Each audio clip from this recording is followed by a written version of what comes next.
ચિંતા શ્રી યમુનાજીથી સહન ન થઈ અને જ્યાં મહાપ્રભુજીના મનમાં એ પ્રશ્ન જાગ્યો કે પ્રાચીન ગોવિંદ ઘાટ અને ઠકરાણી ઘાટ ગયું અને ત્યાં જ આખું વાતાવરણ બદલાઈ ગયું.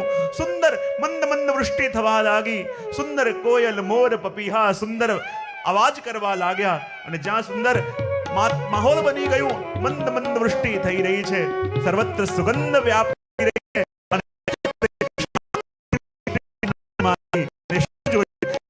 યમુનાજીના જલના મધ્યમાંથી એક 16 વર્ષની કન્યા હાથમાં કમલની છડી લઈને પ્રગટ થઈ રહ્યા છે અને જ્યાં એવું અદ્ભુત સ્વરૂપ અને કહેવાય કે જ્યાં જ્યાં જલમાં ચરણ પધરાવે ત્યાં ત્યાં એક કમળ ખીલે અને કમળની ઉપર ચરણ પધરાવતા પધરાવતા એક કન્યા તટ પર પધાર્યા અને શ્રી મહાપ્રભુજીની દૃષ્ટિ તો એમના મુખારવિંદ ઉપર સ્થિત થઈ ગઈ અને આપનું મુખનું દર્શન કરી એ શ્રી યમુનાજીના મુખનું દર્શન કરી યમુનાજી પધાર્યા અને કમલની છડીથી લકીર બનાવીને બતાવ્યું આ ઠકરાણી ઘાટ અને આ ગોવિંદ ઘાટ. પણ મહાપ્રભુજીની દૃષ્ટિ તો શ્રી યમુનાજીના મુખ ઉપર એવી સ્થિર હતી કે આપના હૃદયમાં એ વખતે જે પ્રેમ ઉભરાયો એ શબ્દ સ્વરૂપે મુખમાંથી શ્રવિત થયો અને ત્યારે મહાપ્રભુજી ગાયું નમામિ યમનામહમ સકલ સિદ્ધિ હેતુ મુદા. એ યમનાષ્ટક નું ગાન શ્રી મહાપ્રભુજીએ ત્યારે કર્યું અને કહેવાય થોડા સમયમાં જ્યારે મહાપ્રભુજીએ ભાગવતજીનું પારાયણ ત્યાં કર્યું અને એકાદશીની રાત્રિ જ્યારે આવી મહાપ્રભુજી આ જ સ્થાને વિરાજમાન હતા અને મહાપ્રભુજીના મનમાં એ પ્રશ્ન જાગ્યો કે જેટલા પણ જીવ આ જગતમાં આવ્યા છે પ્રભુને ભજવા આવ્યા છે, પ્રભુથી જોડાવા આવ્યા છે, પણ ચાહીને પણ એ પ્રભુથી જોડાઈ શકતો કેમ નથી? શું એ જીવ ક્યારે પ્રભુને મળી નહીં શકે?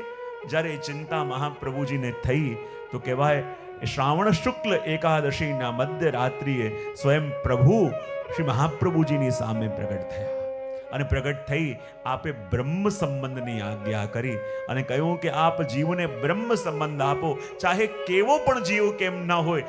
અગ્નિમાં જ્યારે કોઈ પણ વસ્તુ પધરાવો અગ્નિમય થઈ જાય અને એ જ રીતે જ્યારે પ્રભુથી જોડાય ત્યારે એની અંદર એ જ શુદ્ધતા આવી જાય કે જે ભગવાન પાસે છે.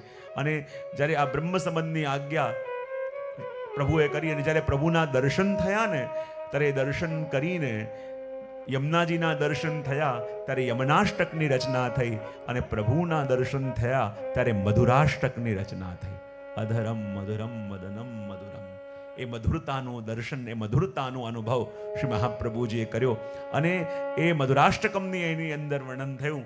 પણ જ્યારે દમલાજી પાસે સૂતેલા હતા અને જ્યારે પ્રભુ આજ્ઞા આપીને ગયા ત્યારે મહાપ્રભુજીએ પોતે મહાપ્રભુને પવિત્રા પણ ધરાયા અને જ્યારે દમલાજી સૂતા હતા પૂછ્યું દમલા તે કછું સુન્યો? અને દમલાજી બોલ્યા પ્રભુ સુન્યો તો સહી પર સમજ્યો નહીં. બોલે પ્રભુની વાણી સાંભળી તો શકાય પણ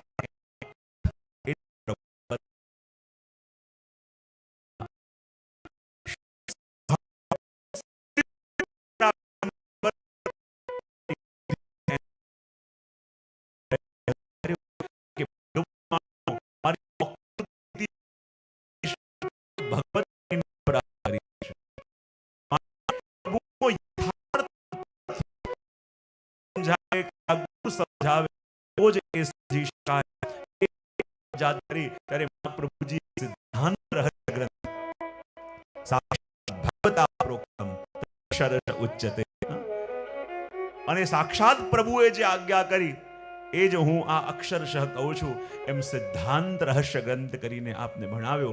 અને બારસના દિવસે દમલાજીએ એ પવિત્ર શ્રી મહાપ્રભુજીને ધરાવ્યું. ત્યારથી આપણી પરંપરા એ પ્રારંભ થઈ કે એકાદશીના દિવસે જ્યારે આપણે આપણા પ્રભુને પવિત્ર ધરાઈએ તો કહેવાય કે આખા વર્ષમાં ઘણીવાર કોઈ ને કોઈ કારણસર આપણી સેવા છૂટી જાય પણ આપણે ત્યાં પ્રાચીન ભગવદીઓ કહેતા કે એ પવિત્ર જ્યારે આવે ત્યારે સૂતરનું પવિત્ર આપણા હાથે સિદ્ધ કરી એ 360 તારનું પવિત્ર આપણા હાથે સિદ્ધ કરી અને પ્રભુને ધરાવીએ તો પ્રભુ આપણા આખા વર્ષની સેવા સ્વીકાર કરી લે છે એમ પ્રાચીન ભગવદીઓ એમના મુખે કહેતા. માટે એ આગ્રહ રાખવો જોઈએ. ભલે ગમે તેવા સુંદર પવિત્ર મળે લઈ આવવા પણ આપણા હાથે, ભલે ગમે તેવા સુંદર પવિત્ર મળે લઈ આવવા પણ આપણા હાથે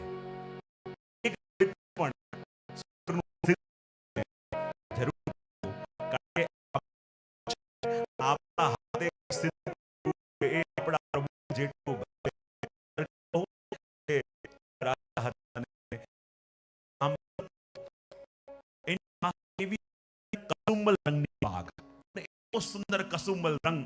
રાજા જુએ કે કેવો સુંદર કસુંબલ રંગ આ પાગ ઉપર ચડ્યો છે, મારે આવીને આવી પાગ જોઈએ છે. આ તું ક્યાં રંગાઈને લાયો? બોલે ગામની બહાર એક કન્યા રહે છે જે વસ્ત્રો રંગવાનું કામ કરે છે અને મેં એની પાસે રંગાવી છે. તો રાજા કે જેવી તારી પાગ રંગી છે એવી ને એવી પાગ મારે રંગાવી છે, કે આપ રાજા પધારો મારી સાથે.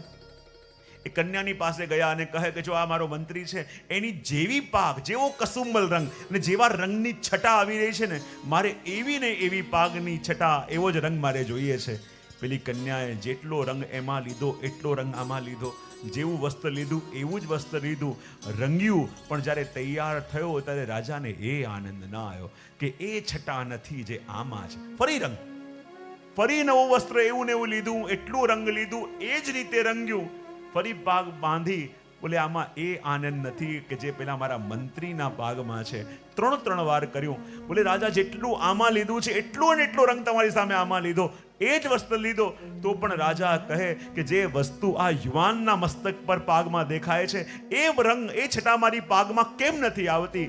ત્યારે પેલી કન્યાએ કહ્યું કે એ છટા આપની પાગમાં ગમે તેટલો પ્રયત્ન કરું નહીં આવી શકે. બોલે કેમ? કારણ કે એના પાગમાં દોહરો રંગ ચડ્યો છે. બોલે દોહરો રંગ કયો? બોલે એક તો આ કસુંબલ રંગ અને બીજો મારા પ્રેમનો, કારણ કે હું એને પ્રેમ કરું છું. તો એ જે રંગ આમાં ચડશે એ આપમાં નહીં ચડી શકે. એ જ રીતે આપણે પણ આપણા હાથે જ્યારે એ પવિત્ર કેસરમાં રંગીને અને ઠાકોરજીને અંગીકાર કરાવીએ તો જે સુખ પ્રભુને એમાં મળે એ સુખ બીજે જલ્દી ક્યાંય મળી ન શકે. અને દ્વાદશીના દિવસે આપણા ગુરુને પવિત્ર ધરાવવાનો ક્રમ આપણે ત્યાં એ ક્રમ ચાલી રહ્યો છે. ત્યાં મહાપ્રભુજીના બેઠકજીના પણ આપણે બધાએ દર્શન કર્યા. બડી બેઠકમાં ગયા અને બડી બેઠકમાં જ્યારે ગયા તો કહેવાય ત્યાં સાધુ શ્યામાનંદ જ્યારે શ્રી મહાપ્રભુજીનું સાંભળીને એમની પાસે આવ્યા અને પરીક્ષા કરવા માટે આવ્યા હતા. જ્યારે એમના બટુઆમાં શાલિગ્રામજી હતા એ બહાર વૃક્ષ ઉપર ટીંગાવી દીધા અને મહાપ્રભુજીની પાસે આવ્યા અને આવીને ચર્ચા કરવા લાગ્યા. ત્યારે મહાપ્રભુજી કે તમારા પ્રભુ ક્યાં છે, જોઈ તો આવો. અને જ્યારે બહાર જોવા ગયા તો જેટલી ડાળીઓ હતી એવા ને એવા બટુઆ દરેક જગ્યાએ લટકતા હતા. એ વિચાર કરે આમાંથી મારા પ્રભુ કયા? મહાપ્રભુજી કે જે તમારા ઈષ્ટ છે તમે પોતે ઓળખીને બતાવો, આમાંથી તમારા ઈષ્ટ કયા? અને તમારા ઈષ્ટને ઓળખી ન શકો, તમારા પ્રભુને ઓળખી ન શકો તો ભક્તિ કેવી? અને ત્યારે ક્ષમા માંગી અને ત્યારે મહાપ્રભુજી કો ફરી દર્શન કરો. દર્શન કર્યું તો એક જ બટુઓ લટકતો હતો. આ અનુભવ પણ ત્યાં એમને કરાવ્યો. એ જ રીતે અહીંયા મહાપ્રભુજીના શૈયાજીના બેઠકજી પણ છે કે જ્યાં પોળે સંધ્યાવંદનના બેઠકજી પણ છે. અહીંયા શ્રી ગુસાઈજીના પણ બેઠકજી છે. એક શ્રી ગોકુલનાથજીના મંદિરમાં બિરાજે છે અને આ એ સ્થાન છે કે જ્યાં શ્રી ગુસાઈજીના બેઠકજી છે. અને જ્યારે ગિરધરજી તિલકાયત બન્યા અને આ સ્થાન પર પધાર્યા તો ગુસાઈજીના બેઠકજી ઉપર બિરાજતા નહીં પણ સામે બિરાજતા. શ્રી ગોકુલનાથજીએ કહ્યું કે આપ તો હવે આ સ્થાને સ્થાને છો, તિલકાય સ્થાને છો, તો આપ શ્રી ગુસાઈજીના બેઠકજી ઉપર બિરાજમાન થાઓ, પણ ત્યાં ના બિરાજી સામે બેસતા. બોલે કેમ? બોલે જ્યારે પણ હું સામે બેસું છું અને ગુસાઈજીના બેઠકજીમાં આજે પણ સંધ્યા વંદન કરતા સાયમ કુંજાલય સ્થાશન એ સ્વરૂપ શ્રી ગુસાઈજીનું મને આજે ત્યાં પ્રગટ બિરાજે છે, એવા દર્શન થાય છે. આ એ સ્થાન છે અને કહેવાય અને આ એ સ્થાન છે કે પાસે મહાપ્રભુજીના બેઠકજી પણ છે અને જોડે શ્રી ગુસાઈજીના બેઠકજી પણ છે. આ એ સ્થાન છે કે જ્યારે અકબર દર્શન કરવા આવ્યા ત્યારે પિય નવનીત પાલને ઝૂલે શ્રી વિઠ્ઠલનાથ ઝુલાવે હો, એ દર્શન એમને આ સ્થાન પર થયા હતા. ઠકરાણી ઘાટ પર પણ સંધ્યાવંદનના બેઠકજી છે. શ્રી ગોકુલનાથજીના બેઠકજી અહીંયા બિરાજે છે કે જ્યાં એકવાર ગોકુલનાથજીએ શ્રી ગુસાઈજીને કહ્યું કે પુષ્ટિ માર્ગના રહસ્યને આપ સમજાવો. અને જ્યારે ગુસાઈજીએ પુષ્ટિ માર્ગના રહસ્યની વાત કરી અને એનું મનન શ્રી ગોકુલનાથજી કરતા હતા, કલ્યાણ ભટ્ટ આવીને વિરાજમાન થયા.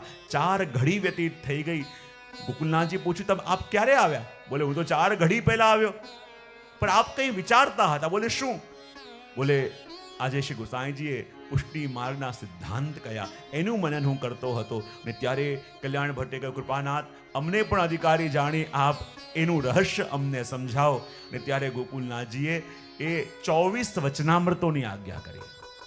જે ગોકુલનાથજીના 24 વચનામૃતો તરીકે છે એ વખતે કલ્યાણ ભટ્ટને આપે કયા અને વૈષ્ણવનું કર્તવ્ય, વૈષ્ણવોનું જીવન શું હોવું જોઈએ, વૈષ્ણવના જીવનની અંદર શું દિવ્યતા હોવી જોઈએ એનો અનુભવ પણ ત્યાં આપે કરાયો.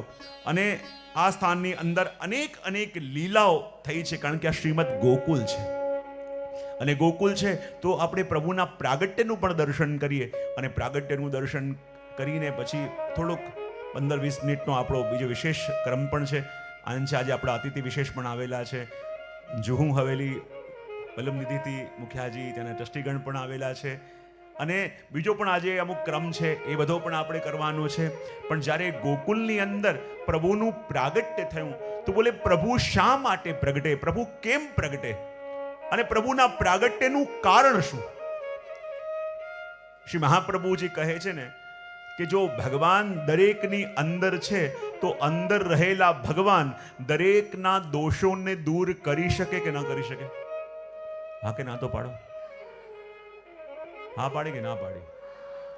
ભગવાન જો દરેકની અંદર છે તો અંદર રહેલા ભગવાન દરેકના દોષોને દૂર કરી શકે અને દરેકના મનોરથને પૂરા કરી શકે, તો પછી ભગવાનને પ્રાગટ્ય લેવાની જરૂર શું? અંદર રહીને યદિ દુર્જનોનો સંહાર કરવો હોય, દુર્જનોને અંદર રહીને શુદ્ધ કરી શકે, નિર્જનોના મનોરથ પૂરા કરી શકે, પછી બહાર પ્રભુ પ્રાગટ્ય કેમ લે છે? તો શ્રી મહાપ્રભુજી કહે, જેમ કાષ્ટની અંદર અગ્નિનો વાસ હોય, લાકડું હોય ને કાષ્ટ, કાષ્ટમાં અગ્નિનો વાસ કહેવાય, પણ અંદર રહેલું અગ્નિ એ કાષ્ટને બાળી શકતું નથી. પણ જ્યારે બહારથી અગ્નિ પ્રવિષ્ટ કરવામાં આવે ત્યારે અંદર રહેલો અગ્નિ પ્રજ્વલિત થાય. અંદર પ્રભુ બિરાજે છે પણ એ હજી આપણી ઇન્દ્રિયોનો વિષય બન્યા નથી. પણ એ જ પ્રભુ જ્યારે બહાર પ્રગટે, આ નેત્રો એને જુએ, આ વાણી એની સાથે વાર્તાલાપ કરે, આ હાથ એનો સ્પર્શ કરે, આ કાન એના શબ્દોને સાંભળે અને એ ઇન્દ્રિયો દ્વારા જ્યારે અંદર પ્રવેશ કરે ત્યારે સાચા અર્થમાં આપણને એ ભગવત અનુભૂતિનો આનંદ મળે. અને એ અનુભૂતિ કરાવવા માટે પ્રભુ આ ભૂતલ પર પ્રગટે છે. અને દૈત્યોને મારવા માટે વધારવું એ પ્રભુનો ઉદ્દેશ નથી, પણ પોતાના નિજ જનોના મનોરથ પૂરા કરવા માટે આવવું એ પ્રભુનો મુખ્ય ઉદ્દેશ છે. અને એ ઉદ્દેશને લઈને આપ ભૂતલ ઉપર પ્રગટે છે અને ભૂતલ ઉપર પ્રગટી પોતાના જીવોના મનોરથ પૂરા કરે છે. આ એ જ શ્રીમદ ગોકુલ છે. અને મેં પહેલા પણ કહ્યું ને કે મહાપ્રભુજી પ્રભુનું પ્રાગટ્ય મથુરાની સાથે સાથે ગોકુલમાં પણ માને છે. જે વખતે મથુરામાં પ્રભુ પ્રગટ્યા એ એક સ્વરૂપે પ્રભુ એ જ વખતે ગોકુલમાં યશોદાજીને ત્યાં પણ પ્રભુ પ્રગટ્યા છે. એમ બે જગ્યાએ પ્રભુનું પ્રાગટ્ય મહાપ્રભુજી સ્વીકાર્યું છે. માટે આ ગોકુલ એ ભૂમિ છે કે જ્યાં પ્રભુને પ્રગટવા માટે જે ભૂમિને પસંદ કરી.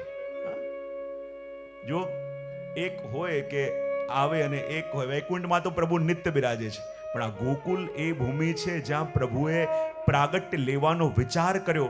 અને ગોકુલ એ ભૂમિ છે કે જે દુનિયાને ચલાવવા વાળા પ્રભુ પોતે ચાલતા શીખ્યા તો આ ગોકુલમાં શીખ્યા. દુનિયાને ચલાવવા વાળા પ્રભુ પોતે ચાલતા શીખ્યા તો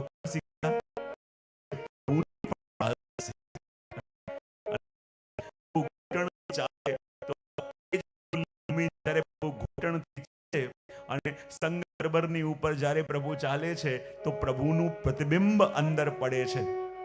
અને પ્રભુનું પ્રતિબિંબ પડે છે તો એ સંગમરમરના પથ્થર વિચાર કરે છે કે લોકો બેકારમાં અમને પથ્થર કહે છે. જો અમે પથ્થર હોત તો પ્રભુનું પ્રતિબિંબ અમારી ઉપર અંકિત કેમ કરીને થાત? અરે પથ્થર તો એ છે કે પ્રભુની સન્મુખ બેસીને પણ એમના સ્વરૂપને હૃદયમાં ધારણ નથી કરી શકતા. હા, જ્યારે પ્રભુનું સ્વરૂપ અમારા ઉપર આવી રહ્યું છે તો અમે પથ્થર કેમ કરીને હોઈ શકીએ? અને આ બધી લીલાઓ પ્રભુએ ગોકુલની અંદર કરી.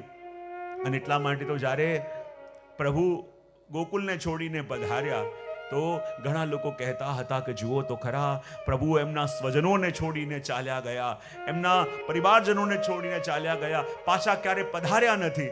પણ જ્યારે મહાપ્રભુજી અને ગુસાઈજી ગોકુલમાં પધાર્યા અને ત્યારે વલ્લભદાસજીએ ગાયું વલ્લભાખ્યાનમાં, શ્રી ગોકુળમાં પ્રગટ પધાર્યા સ્વજન કીધા સનાદ, કે એ જ પ્રભુ જે કૃષ્ણ સ્વરૂપે ગોકુલ છોડીને ગયા, એ જ વલ્લભ સ્વરૂપે શ્રી ગુસાઈજી સ્વરૂપે પાછા શ્રીમદ ગોકુલની અંદર પધાર્યા. અને આ શ્રીમદ ગોકુલની અંદર આપણે વાસ કર્યો, સત્સંગ કર્યો, યમુનાજીના પાન કર્યા, યમુનાજીનું પૂજન કર્યું, યમુનાજીને શિકુનવારો ભોગ આપણે અરોગાયો. અને અહીંયાથી આપણે પાછા હવે મથુરા તરફ જવાનું છે. અને મથુરા જઈને આપણી યા ગોકુલમાં નંદ મહોત્સવ કરે. મથુરા આવવું છે કે ગોકુલમાં જ હવે વસી જવું છે? હા, સાસરું થઈ ગયું એટલે હવે ગોકુલમાં રહેવું પડે. તો હવે જેને મથુરા જવું હોય પોતાની રીતે જતા રહેજો. આપણી યાત્રા ગોકુલ પોતાને ખર્ચે જઈ આવજો. બરાબર? તો શ્રીમદ ગોકુલની અંદર આપણે વસ્યા છીએ અને એ જ વિનંતી કરીએ કે સદા શ્રીમદ ગોકુલની અંદર જ પ્રભુ આપણને રાખે. અને આ આયોજનનો મનોરથ જેમના મનમાં જાગ્યો, પરમ ભગવદીએ ભાવનાબેન ભરતભાઈ, લગભગ 2 વર્ષ થયા. એટલો તાપ એમને હતો કે જે કંઈક કરવું છે, કંઈક કરવું છે. અને એ તાપ જ્યારે હોય અને વિલંબ થાય ત્યારે માનવાનું કે પ્રભુ વિશેષ આપવાના છે. જ્યારે જ્યારે પણ જીવનમાં પ્રભુને વિનંતી કરો અને વિલંબ થાય ને તો નિશ્ચિંત થવાનું કે પ્રભુએ કંઈ વધારે સુંદર વિચાર્યું છે. અને એ જ થયું. પેલા કાર્યક્રમ 3 દિવસનો આપેલો હતો. જ્યારે ઋષિકેશમાં મારા બિરેનભાઈની કથા હતી ને ત્યાં અમે ગયા અને ત્યાં ગંગાજીના તટ ઉપર કહે કે જે આ મનોરથ કરવો છે, વિષય કયો? મેં કીધું કે આ વિષય રાખીએ તો આપ કહો તો 3 દિવસમાં થઈ જશે. મેં કહ્યું ચલો 5 દિવસ આપે. અને ત્યાં 5 દિવસનો આ ઉત્સવ થયો. અને પ્રભુની કૃપાથી અહીંયા તો બધાએ લાભ લીધો, પણ આ એવી કથા છે કે આજે દેશ વિદેશ પરદેશ ક્યાં ક્યાં યુટ્યુબ લાઈવ લોકો સાંભળી રહ્યા છે. અને અમે જ્યારે મુકામ પર જઈએ 1 કલાક તો બધાના મેસેજ અને ફોન કે જે આજે અમારા યાત્રામાં આવ્યો આનંદ આવ્યો કે જાણે આ સ્થાનમાં છીએ, અમે આ સ્થાનમાં છીએ. મનુરથી પરિવારને ખાસ કહેજો કે આ વખતે અમારે વજમાં જવાની, યાત્રા કરવાની બહુ ઈચ્છા હતી પણ સગવડ ન થઈ અને મનમાં ખટકો હતો, પણ આ મનુરથી પરિવારે અમારો એ મનોરથ પૂરો કરાવી દીધો.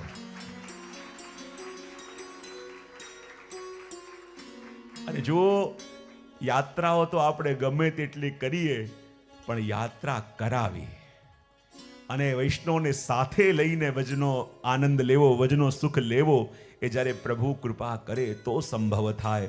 અને આ પરિવારે આ બીડું ઉઠાવ્યું અને માત્ર ને માત્ર વૈષ્ણવને કેમ કરીને સુખ મળે એ જ સંકલ્પ સાથે જ્યારે આ મનોરથ કર્યો છે. તો એકવાર આ મનોરથી પરિવાર માટે જોરદાર તાલીઓ. અને 5 દિવસથી યાત્રા કરો છો તો બધા વ્રજવાસીઓ છો અને બધાના હૃદયમાં પ્રભુ બિરાજી ચૂક્યા છે. બધાના શરીરમાં વ્રજરજ લાગેલી છે અને વ્રજરજ ધારણ કરીને બેઠા છો. તો હું દરેકને કહીશ કે તમે બધા પણ, અમે તો આપીશું, અંતઃકરણના આશીર્વાદ આ પરિવારને એક સાથે એટલા આપજો. બંને અહીંયા આવીને વૈષ્ણવને, પ્રભુને વંદન કરી લો અને વૈષ્ણવને પણ કરી લો. અને બધા વૈષ્ણવને હું કહીશ કે અંતઃકરણના એવા આશીર્વાદ તમે પણ આ પરિવારને આપજો કે સદા આ પરિવાર આ જ રીતે ભગવત ગુણગાન કરાવતું રહે, કરતું રહે અને આ જ રીતે કૃષ્ણમય આપણા સૌને બનાવતા રહે. એ મનોરથ બધા કરજો. અને આ આયોજનની અંદર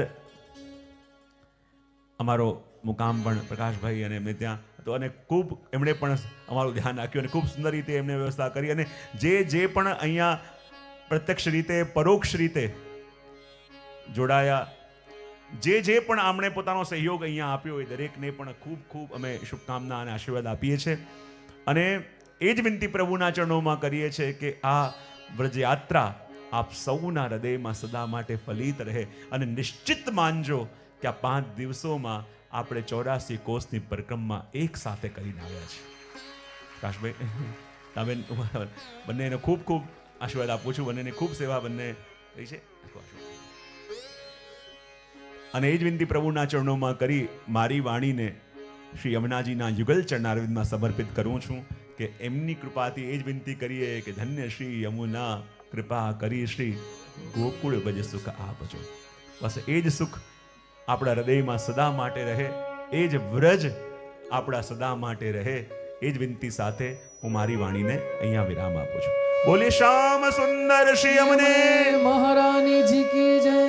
આગળનો ક્રમ બિરેનભાઈ